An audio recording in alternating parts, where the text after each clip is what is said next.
Inheritance is the practice of passing on property, titles, debts, rights, and obligations upon the death of an individual. The rules of inheritance differ between societies and have changed over time. Detailed anthropological and sociological studies have been made about customs of patrilineal inheritance, where only male children can inherit. Some cultures also employ matrilineal succession, where property can only pass along the female line, most commonly going to the sisters' sons of the decedent, but also, in some societies, from the mother to her daughters. Some ancient societies and most modern states employ egalitarian inheritance, without discrimination based on gender and/or birth order.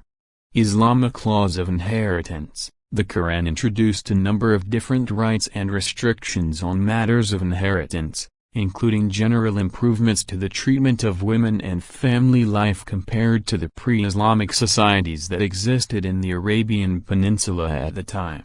The Quran also presented efforts to fix the laws of inheritance, and thus forming a complete legal system.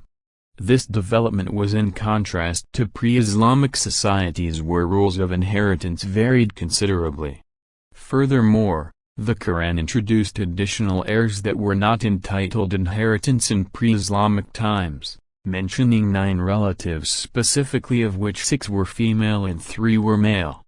In addition to the above changes, the Quran imposed restriction on testamentary powers of a Muslim in disposing his or her property. In their will, a Muslim can only give out a maximum of 1/3 of their property. The Quran contains only 3 verses that give specific details of inheritance and shares, in addition to few other verses dealing with testamentary. But this information was used as a starting point by Muslim jurists who expounded the laws of inheritance even further using hadith, as well as methods of juristic reasoning like as. Nowadays, inheritance is considered an integral part of Sharia law and its application for Muslims is mandatory, though many peoples, see historical inheritance systems, despite being Muslim, have other inheritance customs. Jewish laws of inheritance. The inheritance is patrilineal. The father, that is, the owner of the land, bequeaths only to his male descendants, so the promised land passes from one Jewish father to his sons. If there were no living sons and no descendants of any previously living sons, daughters could inherit. In Numbers 27-14, the daughters of Zelophehad, Mahlah, Noah, Hoglah, Milcah, and Tirzah, of the tribe of Manasseh come to Moses and ask for their father's inheritance, as they have no brothers. The order of inheritance is set out in Numbers 27-7-11. A man's sons inherit first, daughters if no sons, brothers if he has no children, and so on.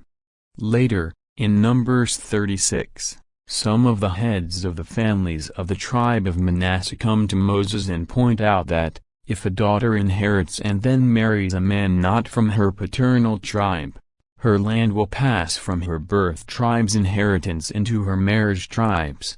So if further rule is laid down, if a daughter inherits land, she must marry someone within her father's tribe. The daughters of Zelophehad marry the sons of their father's brothers. There is no indication that this was not their choice.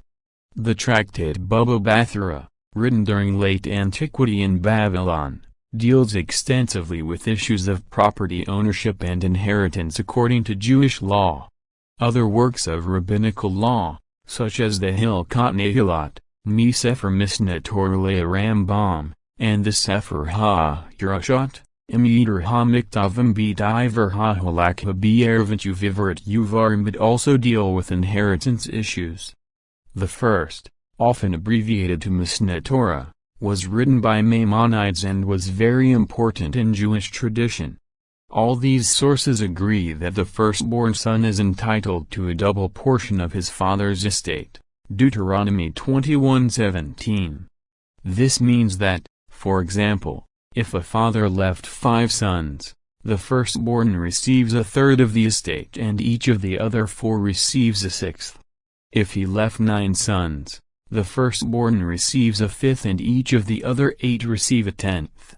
If the eldest surviving son is not the firstborn son, he is not entitled to the double portion. Philo of Alexandria and Josephus also comment on the Jewish laws of inheritance, praising them above other law codes of their time. They also agreed that the firstborn son must receive a double portion of his father's estate.